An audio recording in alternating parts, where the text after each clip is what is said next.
এবার ফুটবল খেলাকে কেন্দ্র করে এক ভয়ঙ্কর যুদ্ধ ঘটে গেল বাংলাদেশ জাতীয় দলের ফুটবলার হামজা চৌধুরীর গ্রামের বাড়িতে। রক্তক্ষয়ী এই সংগ্রাম চলে প্রায় 3 ঘন্টা ব্যাপী। হবিগঞ্জের বাহুবল উপজেলার দক্ষিণ সাংকেট গ্রামে ফুটবল খেলাকে কেন্দ্র করে দুই পক্ষের সংঘর্ষে অর্ধশতাধিক লোক আহত হয়েছে। আহতদের উদ্ধার করে বাহুবল উপজেলার স্বাস্থ্য কমপ্লেক্সে পাঠানো হয়েছে। গুরুতর আহত অবস্থায় একজনকে Sylhet MAG Osmani medical college হাসপাতাল ও 3 জনকে হবিগঞ্জ জেলা সদর হাসপাতালে প্রেরণ করা হয়েছে। রোববার সন্ধ্যার পর থেকে প্রায় 3 ঘন্টা যাবত এই সংঘর্ষের ঘটনা ঘটে। খবর পেয়ে ঘটনাস্থলে পৌঁছে পরিস্থিতি নিয়ন্ত্রণ করে পুলিশ। স্থানীয় পুলিশ সূত্রে জানা যায়, রোববার বিকেল 6:30টার দিকে উপজেলার 1 নং স্থানঘাট ইউনিয়নের দক্ষিণ সানকেট গ্রামে ফুটবল খেলা চলছিল। এ সময় তুচ্ছ বিষয় নিয়ে মোনাফ মিয়ার পঞ্চায়েতের শামসু মিয়ার ছেলে সেলিম মিয়া ও হাজিবাড়ির তাহিন মিয়া মেম্বারের পঞ্চায়েতের সৌদার মিয়ার ছেলে খলিল মিয়ার মধ্যে কথা কাটাকাটি হয়।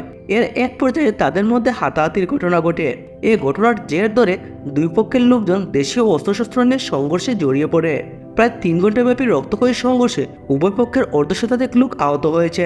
ঘটনার খবর পেয়ে বাহুবল মডেল থানার অফিসার ইনচার্জ মোহাম্মদ জাহিদুল ইসলামের নেতৃত্বে একদল পুলিশ এসে পরিস্থিতি নিয়ন্ত্রণে আনতে সক্ষম হন।